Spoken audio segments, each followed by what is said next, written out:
For nearly 60 years, a painting of Wisteria hung quietly in the Gemeentemuseum in The Hague, and nobody thought there was anything left to learn from it. It was Claude Monet's work, purchased decades earlier, catalogued, occasionally cleaned, occasionally lent out for exhibitions about his garden at Giverny. Visitors walked past its long curtain of lavender and violet blossoms without any reason to suspect that something else was sitting underneath the paint. Museums are full of paintings like this, works that are simply accepted as finished, as fully known, as done saying whatever they have to say. Then, in the spring of 2019, a conservator named Ruth Hoppe took the painting off the wall to prepare it for an exhibition on Monet's garden paintings, and what she found changed the way an entire chapter of his career had to be read. She noticed something odd in the surface first. Tiny retouched patches, so small most people would never register them, scattered across the canvas like faint stitching. They looked like they were covering damage, small holes, the kind that might come from something striking the canvas rather than ordinary wear. Curious, she sent the painting for an X-ray, expecting to confirm a repair job from decades past. Instead, the X-ray came back showing an entire other painting underneath, fully formed, waiting there the whole time.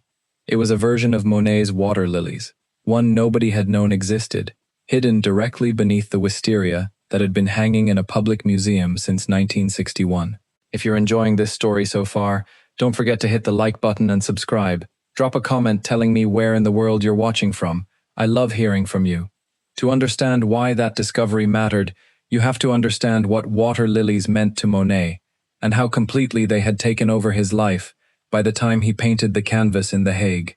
He had bought a house in Giverny in the early 1890s, a small village northwest of Paris, and within a few years he had turned the property into something closer to a laboratory than a garden. He diverted a stream to build a pond. He planted water lilies imported from Latin America and Egypt, species that had barely been seen in French gardens before. He built a Japanese footbridge across the water and trained wisteria to grow along its railings, and he spent the rest of his life painting what he had built, over and over, in every season and every light. By the 1910s, he had largely stopped painting anything else. Critics who visited his studio described canvases stacked against the walls in every direction, water lilies in progress everywhere he looked, some barely begun, some worked over so many times the paint had built up invisible ridges. He was not simply fond of the subject. He had made the pond into the central obsession of the last 3 decades of his life, and by the end, he was painting it almost entirely from memory, because his eyesight had deteriorated to the point where the actual colors on his palette were becoming difficult for him to judge with any confidence. After the First World War ended, Monet made a decision that would define how the public understood his water lilies for the rest of the 20th century. He offered the French state a set of large-scale water lily panels, intended to be installed as a kind of memorial to the piece, murals that would wrap around a room and surround the viewer entirely. The government accepted, and the eventual home for the panels became the Orangerie, a former greenhouse in the Tuileries Gardens in Paris. It should have been a triumph. Instead, when the exhibition opened to the public in 1927, a year after Monet's death, the response was lukewarm at best. Impressionism as a movement was falling out of critical favor. Younger painters and critics were moving toward cubism, toward surrealism, toward anything that felt like a break from the previous generation, and Monet's soft, hazy, almost dissolving brushwork looked to many like the tail end of something already finished. Some visitors even speculated, not entirely kindly, that the increasingly abstract quality of his late work was simply a symptom of his failing vision rather than a deliberate artistic choice. Attendance was thin. There was no room in the finished Orangerie installation for the wisteria panels Monet had also intended as part of the larger design, so those pieces stayed behind in his studio at Giverny, unshown, uncategorized in any serious way, essentially forgotten along with a number of other late canvases that had never made it into a museum collection. The wisteria itself was not a random choice of subject either. Monet had trained the plant along the railings of the Japanese footbridge he built across his lily pond, part of a broader fascination with Japanese art and garden design that shaped much of what he built at Giverny. He collected Japanese woodblock prints for decades, hung them throughout his house, and modeled elements of the garden on what he had studied in those prints and in accounts of gardens he never got to visit in person. Wisteria carried its own associations in that tradition, a flowering vine tied to early summer and to a kind of drooping, curtain-like structure, that painters in Japan had rendered for centuries before Monet ever picked up a brush. When he turned his attention to it directly, he was not simply finding a new decorative motif. He was extending a visual language he had been absorbing and reworking for most of his career, applying it to a plant that grew on his own property, blooming for only a few short weeks each year, which meant that whatever studies he made of it had to be produced quickly, from direct observation, in a narrow seasonal window, unlike the water lilies that bloomed steadily through most of the warmer months, and gave him far more time to work and rework the same view. That neglect turned out to have consequences nobody could have predicted. During the Second World War, the area around Giverny came under fire during the fighting that swept through northern France, and the glass roof of Monet's studio was shattered, likely by concussion from nearby combat rather than a direct hit. Paintings stored beneath that roof, including works that would eventually scatter to museums around the world, sustained damage from falling glass. A conservation report from the Museum of Modern Art in New York, dated 1959, notes damage to one of the water lily triptych panels now in its collection, a panel that had been stored at Giverny alongside the very Wisteria canvas that would later end up in the Netherlands. When Ruth Hoppe examined the Gemeentemuseum's Wisteria more closely in 2019, she found actual shards of glass still lodged in the wooden stretcher bars behind the canvas, physical evidence of that same wartime damage, sitting untouched for more than 70 years. The tiny in-painted patches she had first noticed on the surface were retouching work done at some point to cover the small holes that glass had punched through the painted wisteria. It was this repair work, ordinary and unremarkable on its own, that led her to request the X-ray in the first place. She was not looking for a hidden painting. She was trying to understand old damage. The hidden painting is what she got instead. The X-ray image itself is difficult to describe without seeing it, because what it shows is not a rough sketch or an abandoned first attempt, but a fully realized composition. Beneath the wisteria vines, the X-ray reveals distinct passages of water lily pads floating on a dark reflective surface. Brushwork built up in a way that matches Monet's late technique closely enough that there was never serious doubt about the attribution. This was not an underpainting in the traditional sense, a rough blocking in of shapes meant to be covered from the start. It reads as a complete water lily painting that Monet chose, at some point, to paint over entirely with a new subject. Conservators and curators from institutions including the Museum of Modern Art and the Fondation Bayelaire in Switzerland were brought in over the following months to study the findings alongside the Gemeentemuseum's own team, comparing brushwork, comparing the layer structure, trying to work out what order events had actually happened in, and what Monet might have been thinking when he made the decision to cover one finished composition with another. Standard X-ray radiography works by measuring how densely paint absorbs radiation, which is why it tends to pick up lead-based whites and heavier pigments far more clearly than thinner, more translucent colors, and why the resulting images look more like a shadow map of paint density than a full-color reproduction of what lies underneath. For a case like this one, researchers typically supplement the X-ray with infrared reflectography, which reads differently through the upper paint layers and can sometimes catch underdrawing or compositional lines that radiography misses entirely, along with targeted pigment sampling from areas where paint had already begun to lift slightly at the edges of old damage, giving conservators a physical cross-section to examine under a microscope rather than relying on imaging alone. Combining these methods is standard practice precisely because no single technique tells the whole story on its own. An X-ray might reveal the general shape of a hidden composition without clarifying its color, while a pigment sample might confirm a color palette without showing how the individual brushstrokes were arranged across the canvas. It was only by layering these different sources of evidence against each other that the Gemeentemuseum team felt confident describing what they had found as a coherent, finished water lily composition rather than a rough or partial one. The most straightforward explanation, reusing a canvas to save money, does not hold up under scrutiny, and every specialist who has spoken about the discovery has been quick to rule it out. By the 1910s, Monet was one of the most successful painters in France, wealthy enough that the cost of a fresh canvas was never a meaningful concern. He was not a struggling artist scraping supplies together, the way a young Van Gogh reportedly was when he painted over an earlier still life of shoes, or a young Picasso working through his blue period was, painting a friend's portrait beneath a later composition simply because canvas was expensive and he was not. Monet had every resource available to start again on a blank surface whenever he wanted to. Painting over a finished water lily composition, in his own studio, at the height of his fame, appears instead to have been a deliberate choice. And that changes what the discovery means. It suggests he looked at a completed painting, one good enough that later conservators mistook the underlying image for a separate finished work rather than a discarded study, and decided it was not the direction he wanted to keep pursuing. Monet's failing eyesight is not a minor footnote to any of this. By the middle of the 1910s, he was complaining in letters to friends and dealers that colors had begun to look muddy and indistinct to him, that he sometimes could not judge whether he was applying a color correctly until he stepped back from the canvas and let his memory of the true color fill in what his eyes could no longer confirm. Doctors eventually diagnosed cataracts in both eyes, a condition that scatters and yellows incoming light before it reaches the retina, which explains why several canvases from this period carry a heavier, almost sepia-toned cast compared to the cooler blues and greens of his earlier water lilies. He resisted surgery for years, reportedly afraid of losing his sight entirely, or of a botched operation ending his ability to paint at all, a fear that was not unreasonable given the state of cataract surgery in the early 20th century. He finally agreed to an operation on one eye in 1923, performed by a surgeon in Paris, and the recovery was difficult and slow, complicated by distorted color perception that took months to settle.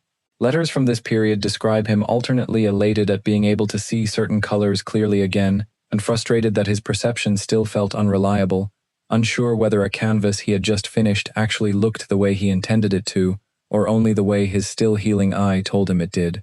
A painter working under those conditions, uncertain from one week to the next whether his own perception could be trusted, has good reason to second-guess a finished composition, to look at a completed water lily painting and wonder whether what he was seeing on the canvas matched what he had actually painted, and whether starting again, on the same surface, with a different subject entirely, might resolve a doubt that a second look at the water lilies alone could not. It helps to compare this case against the handful of other well-documented reused canvases from the same general era, because the differences say almost as much as the similarities. Van Gogh's Patch of Grass, a landscape now in a Rome collection, was found through XRF imaging to have an unknown woman's portrait underneath it, painted at a point in his career when money for fresh materials was scarce and reusing an old canvas was simply practical. Picasso's Maternité, from his Blue period, sits over a portrait of his friend Max Jacob for much the same reason, a young artist without steady income, making do with what was already stretched and primed.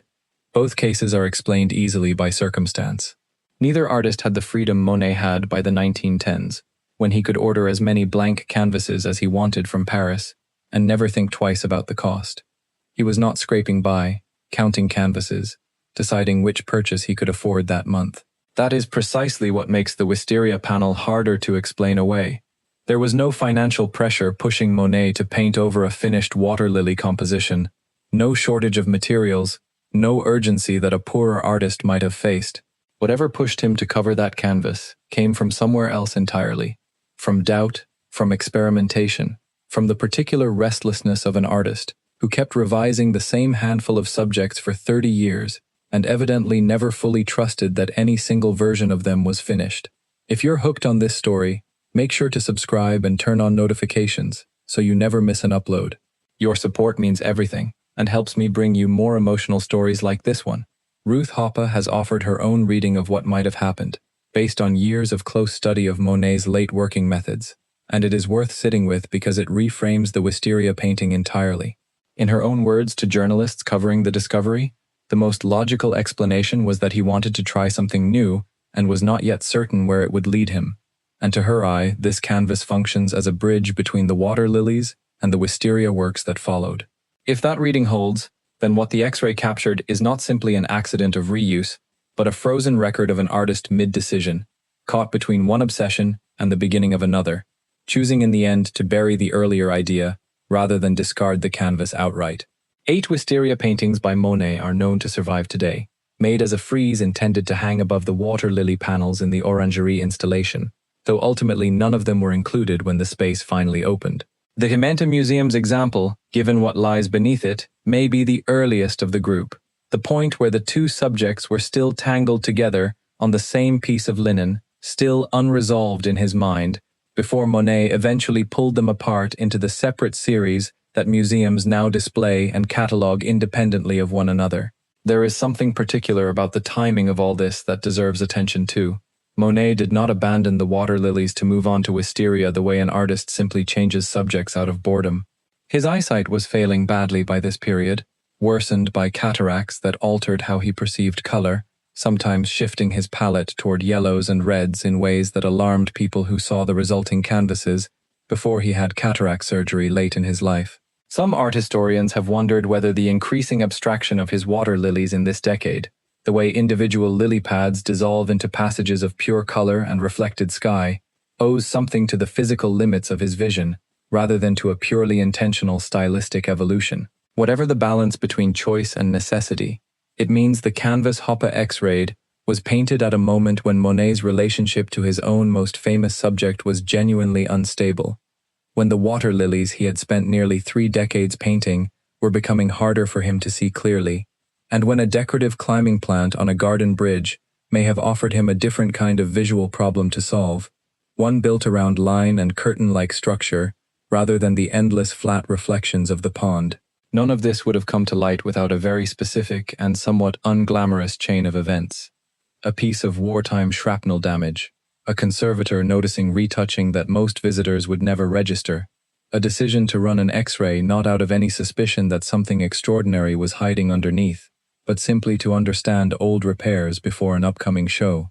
This is, in fact, how a striking number of hidden paintings throughout art history have come to light, not through some dramatic detective work driven by hunches, but through the ordinary maintenance of a collection, cleaning, cataloging, preparing works for loan or exhibition, and just happening to look a little closer than anyone had in decades. A Millet painting, depicting the biblical captivity of the Jews in Babylon, spent more than 100 years hanging in the Museum of Fine Arts in Boston, painted over by one of his later and more famous works, and was only found in 1984 when routine research ahead of a retrospective sent conservators back through the museum's holdings with fresh eyes. A self-portrait by Vincent van Gogh was found beneath one of his portraits of a peasant woman using the same unglamorous process, technical study undertaken for a scholarly catalogue, rather than a search for anything hidden. Discoveries like these tend to happen exactly when an institution slows down enough to actually look, rather than simply display. What makes the Wisteria discovery different from most of these other cases is the completeness of what was found underneath. A rough underdrawing, or a partial composition abandoned early, would tell us relatively little about Monet's intentions, since unfinished work by definition represents ideas that were still forming. What the X-ray revealed instead was closer to a finished painting in its own right. Water lily pads rendered with the same confident, built-up brushwork found in his celebrated late canvases, a composition coherent enough that conservators initially had to work out whether they were looking at a single hidden picture or fragments of more than one. That level of finish raises the stakes of the choice to paint over it. This was not Monet discarding a failed sketch. It was Monet taking something that, by any reasonable standard, was a complete water lily painting and deciding it needed to disappear beneath something else entirely. Whether that decision came from dissatisfaction with the composition, a change in the light or season he wanted to capture, or simply the pull of the new Wisteria idea taking over before the water lily painting had left his studio, is something the museum's researchers say they may never be able to answer with certainty. The canvas itself and the layers within it are the only witnesses left, and a witness like that testifies in brushstrokes rather than words. The Wisteria panel eventually found its way to the Netherlands through a fairly ordinary chain of sales and acquisitions after Monet's death, arriving at the Kunstmuseum in 1961, with no note in its records suggesting anything unusual about the canvas beneath the surface. For nearly 6 decades it functioned exactly as intended, a secondary work by a major artist, respected but never treated as central to his output, valuable mostly for how it illustrated a lesser-known side project connected to the famous Orangerie panels. Giverny Hardeman, the museum's head of collections, has described the discovery as a way of building a new, if small, piece of art history, and that framing feels accurate in a way that goes beyond museum publicity language. The find does not overturn anything about who Monet was or what he accomplished. It adds a layer, quite literally, to how specific and unresolved his late working process actually was, at a point in his career most people assume was defined by total mastery and total certainty. The X-ray argues otherwise.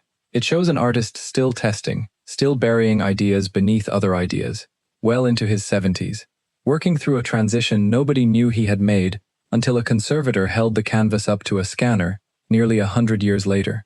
There is also a wider pattern worth noting here, because the Wisteria panel was not the only lost or hidden Monet to resurface in recent years, and taken together these discoveries paint a picture of just how unsettled the historical record around his late work still is.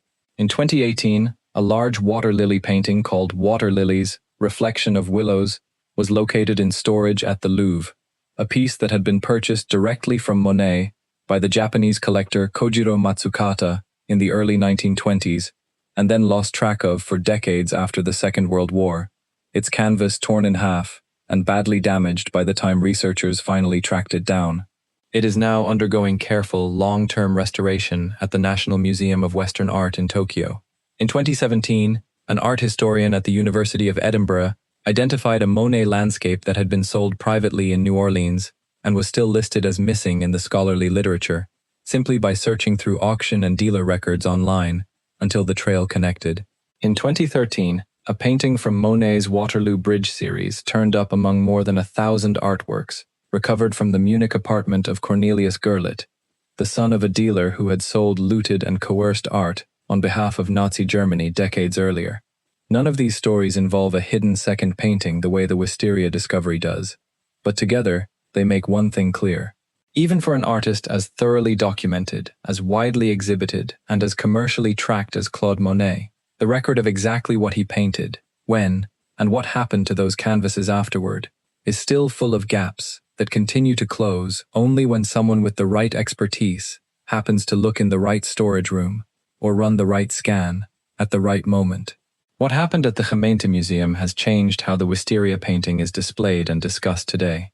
Rather than being treated as a minor decorative work overshadowed by the fame of the Water Lily series, it now serves as the centerpiece of exhibitions specifically about Monet's garden at Giverny, framed explicitly around the hidden composition beneath its surface. Visitors who once might have walked past it without a second look now stand in front of the canvas knowing that an entirely different, fully realized painting sits just beneath the visible one, invisible to the eye, but permanently there, recorded in the pigment itself, even though it will likely never be uncovered or separated from the surface painting, since doing so would almost certainly destroy both. That tension, a hidden masterpiece that can be proven to exist but can never actually be seen with the naked eye, has become part of what draws people to the painting now. Curators involved in the research have spoken about it changing how much attention the Wisteria works receive generally. Works that had long lived entirely in the shadow of the more famous Water Lily series, since the discovery underlines that even Monet's supposedly secondary or minor late paintings can carry an entire additional layer of history that took a century to surface. The discovery has also fed directly into the broader academic effort to pin down a reliable chronology for Monet's final decade, a period that has always been harder to date precisely than his earlier work. Many of the late canvases were never dated by Monet himself, left unsigned in the studio at his death, sorted afterward by dealers and family members who were working from memory and correspondence rather than any strict production record. Art historians assembling catalogues raison, the exhaustive scholarly inventories that try to account for every known work by a major artist, have long flagged the Water Lily and Wisteria paintings from this period as some of the most difficult to sequence with confidence, since Monet frequently reworked the same canvas over multiple sessions spread across different years, blurring the line between when a painting was begun and when it was actually finished. A hidden composition like the one found beneath the Wisteria panel gives researchers a rare fixed point in that otherwise uncertain timeline, a physical layer that had to exist before the visible surface was painted, which in turn helps narrow the window during which Monet was actively moving between the two subjects, rather than treating them as cleanly separate phases of his career. For a museum, a finding like this rarely stays confined to a single storage report or academic paper. It becomes part of how an institution understands its own collection, prompting questions about what else might be sitting quietly on its walls without anyone having looked closely enough to notice. The Kunstmuseum's team has said as much themselves, describing the process of studying the Wisteria panel as something closer to building new history, rather than simply confirming old assumptions. A reminder that even paintings that have already been catalogued, cleaned, and hung on public display for 60 years can still hold information nobody has ever bothered or been able to extract. Ruth Hoppe's decision to send the canvas for an X-ray began as a small, procedural step, meant to understand a scattering of retouched holes. It ended up adding an entire unrecorded chapter to the final years of one of the most studied artists in the history of Western painting. A chapter that had been sitting exactly where it always was, 3 centimeters beneath a curtain of lavender wisteria, waiting for someone to ask the right question about a handful of tiny, unremarkable repairs. There is also a quieter lesson in all of this for how museums think about their own permanent collections, one that curators outside the Kunstmuseum have picked up on since the discovery was announced.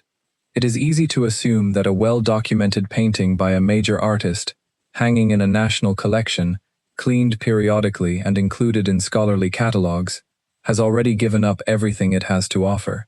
The Wisteria panel spent close to 60 years in exactly that condition, fully accessioned, fully catalogued, occasionally lent to other institutions for exhibitions about Monet's garden paintings, and not one of those routine engagements with the object turned up any hint of what was sitting beneath the surface.